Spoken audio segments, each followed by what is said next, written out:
بسم اللہ الرحمن الرحیم۔ معزز ناظرین و سامعین کرام، السلام علیکم ورحمۃ اللہ وبرکاتہ۔ اس سے پچھلی قسط میں آپ نے سنا تھا کہ حضرت عیسیٰ علیہ السلام نے 13 سال کی عمر تک مصر میں ہی پرورش پائی۔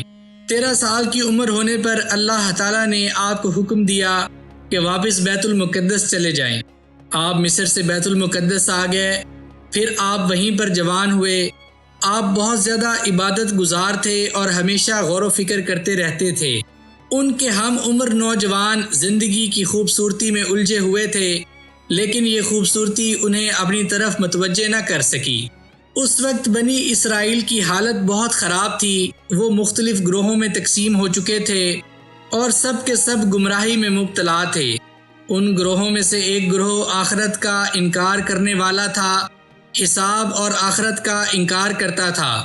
دوسرا گروہ دین کی تعلیمات کا انکار کرتا تھا۔ یہ گروہ خواہشات اور لذتوں میں پھنسا ہوا تھا۔ ایک گروہ ضرور ایسا تھا جس نے فتنہ و فساد کے باوجود خود کو دین والوں کے سپرد کر رکھا تھا، اگرچہ انہوں نے اللہ کی کتاب کو بدل دیا تھا، لیکن اس کے باوجود ان کا تعلق دین والوں سے تھا۔ ان سب پر مال کی محبت غالب آ گئی تھی۔ وہ مال کے دیوانے ہو گئے تھے، سود ان میں عام تھا۔ ان سب میں بدترین جماعت کہنوں اور نام نہاد دینداروں کی تھی۔ انہوں نے اسلامی احکام میں رد و بدل کر دیا تھا اور اپنی طرف سے احکام گھڑ لیے تھے۔ کچھ احکام میں کمی کر دی تھی اور جن احکام میں بنی اسرائیل کی فضیلت تھی ان کو ختم کر دیا تھا۔ وہ اپنی باتوں سے لوگوں کو گرویدہ بنا لیتے تھے تاکہ لوگ انہیں نظر و نیاز پیش کریں، انہیں مال دیں، اپنے زیورات وغیرہ دین کے نام پر انہیں دے دیں۔ وہ اس نظر نیاز کو خود لے لیتے تھے، اس طرح ان سے بہت زیادہ مال حاصل کر لیتے۔ ان حالات میں حضرت عیسیٰ علیہ السلام کی عمر 30 سال ہوئی تو اللہ تعالیٰ نے ان کی طرف جبرائیل علیہ السلام کو انجیل دے کر بھیجا اور حکم دیا، بنی اسرائیل کو اللہ کے دین کی طرف بلائیے، انہیں اندھیروں سے نکال کر نور کی طرف لائیے تاکہ وہ حق کو اختیار کر لیں، فتنہ و فساد اور ظلم سے رک جائیں۔ چنانچہ حضرت عیسیٰ علیہ السلام نے اپنی دعوت شروع کی۔ آپ نے بنی اسرائیل سے کہا، اے بنی اسرائیل، اللہ تعالیٰ نے مجھے تمہاری طرف اپنا رسول بنا کر بھیجا ہے۔ میں اس چیز کی تصدیق کرتا ہوں جو تورات سے پہلے تھی، اور میں ایک رسول کی خوشخبری دینے والا ہوں۔ وہ میرے بعد آئے گا اور اس کا نام احمد ہوگا۔ اللہ تعالیٰ نے معجزات کے ساتھ آپ کی مدد کی، آپ کو واضح نشانیاں دکھلائیں تاکہ لوگ آپ کی تصدیق کریں، ایمان لے آئیں۔ ان معجزات میں سے ایک معجزہ تو یہ تھا کہ آپ اپنا ہاتھ کسی اندھے کے چہرے پر پھیرتے تو اللہ تعالیٰ کے حکم سے اس کی بینائی لوٹ آتی۔ کوڑ میں مبتلا مریض جنہیں حکیم حضرات لا علاج قرار دے چکے تھے، آپ ایسے مریضوں کا علاج کر دیتے تھے۔ تیسرا یہ کہ آپ اللہ کے حکم سے مردوں کو زندہ کر دیتے تھے۔ آپ مٹی سے ایک پرندہ بناتے، پھر اس میں پھونک مارتے تو وہ اڑنے لگتا تھا۔ آپ بنی اسرائیل کو یہ بتا دیتے تھے کہ انہوں نے کیا کھایا ہے، یا یہ کہ انہوں نے اپنے گھروں میں کون سی خوراک ذخیرہ کر رکھی ہے۔ اللہ تعالیٰ روز قیامت حضرت عیسیٰ علیہ السلام سے فرمائے گا، اے عیسیٰ ابن مریم، میرا انعام یاد کرو جو تم پر اور تمہاری والدہ پر ہوا۔ میں نے تم کو روح القدس سے تائید دی، تم لوگوں سے کلام کرتے تھے، گود میں بھی اور بڑی عمر میں بھی، اور جب میں نے تم کو کتاب و حکمت کی باتیں اور تورات و انجیل کی تعلیم دی، اور جب تم میرے حکم سے گارے سے ایک شکل بناتے تھے جیسے پرندے کی شکل ہوتی ہے، پھر تم اس کے اندر پھونک مار دیتے تھے جس سے وہ میرے حکم سے پرندہ بن جاتا تھا، اور تم مادرزاد اندھے اور کوہڑی کو میرے حکم سے اچھا کرتے تھے، اور تم مردوں کو نکال کر میرے حکم سے کھڑا کر دیتے تھے۔ حضرت عیسیٰ علیہ السلام کا زمانہ طب و علاج کی عروج کا زمانہ تھا۔ اللہ تعالیٰ نے آپ کو ایسے معجزات دیے جو ماہر فن طبیبوں کے بس کی بات نہ تھی۔ آپ ایسے نابینے کا علاج بھی کرتے تھے جو ماں کے پیٹ سے اندھا پیدا ہوتا تھا۔ اسی طرح کوئی ماہر سے ماہر طبیب اور ڈاکٹر بھی قبر میں پڑے ہوئے مردے کو زندہ نہیں کر سکتا تھا۔ جبکہ آپ مردے کو حکم دیتے تھے تو وہ اللہ کے حکم سے زندہ ہو جاتا تھا۔ اس سے صاحب معجزہ پیغمبر کی صداقت اور اس کو ظاہر کرنے والے کی قدرت کا پتہ چلتا ہے۔ لیکن ان تمام معجزات کے باوجود اور روشن دلیلوں کے ہوتے ہوئے بھی بنی اسرائیل میں سے اکثر لوگ اپنے کفر پر ڈٹے رہے، انہوں نے گمراہی اور سرکشی کو نہ چھوڑا، بہت کم لوگ آپ پر ایمان لائے۔ حضرت عیسیٰ علیہ السلام نے ان لوگوں میں سے جو ایمان لائے ایک گروہ کو چنا، وہ آپ کے حامی اور مددگار تھے۔ یہ لوگ ہر وقت حضرت عیسیٰ ابن مریم علیہ السلام کے ساتھ رہتے تھے، آپ جہاں بھی جاتے وہ ساتھ ہوتے، آپ انہیں واعظ و نصیحت کرتے، وہ اپنی دینی معلومات کے لیے آپ سے سوالات کرتے رہتے تھے۔ ان لوگوں کو حواری کہا جاتا ہے۔ ایک روز حضرت عیسیٰ ابن مریم علیہ السلام نے اپنے حواریوں سے فرمایا، تم 30 دن تک روزے رکھو، اس طرح تمہیں اللہ کی قربت حاصل ہوگی۔ انہوں نے 1 ماہ تک روزے رکھے۔ جب 30 روزے پورے ہو گئے تو انہوں نے عیسیٰ علیہ السلام سے مطالبہ کیا، آپ دعا کریں اللہ ہم پر آسمان سے دسترخوان نازل فرما دے۔ یہ سن کر حضرت عیسیٰ علیہ السلام نے فرمایا، اللہ سے ڈرو، ایسے سوالات نہ کرو کہ کہیں آزمائش میں پڑ جاؤ۔ جواب میں وہ بولے، ہم چاہتے ہیں کہ اس دسترخوان سے کھائیں، اس طرح ہمارے دل مطمئن ہو جائیں گے، ہمیں معلوم ہو جائے گا کہ آپ سچے ہیں، پھر ہم اس پر گواہ ہوں گے۔ ان کا مطلب تھا کہ دسترخوان کو آسمان سے نازل ہوتے دیکھ کر انہیں پوری طرح یقین ہو جائے گا کہ آپ واقعی اللہ کے رسول ہیں۔ اس طرح ان کا ایمان مضبوط ہو جائے گا، پھر وہ لوگ گواہی دیں گے کہ حضرت عیسیٰ علیہ السلام اللہ کی نشانیوں میں سے ایک نشانی ہیں۔ آپ نے بہت کوشش کی کہ وہ اس خواہش سے رک جائیں، یہ مطالبہ نہ کریں، لیکن وہ ضد پر اڑے رہے۔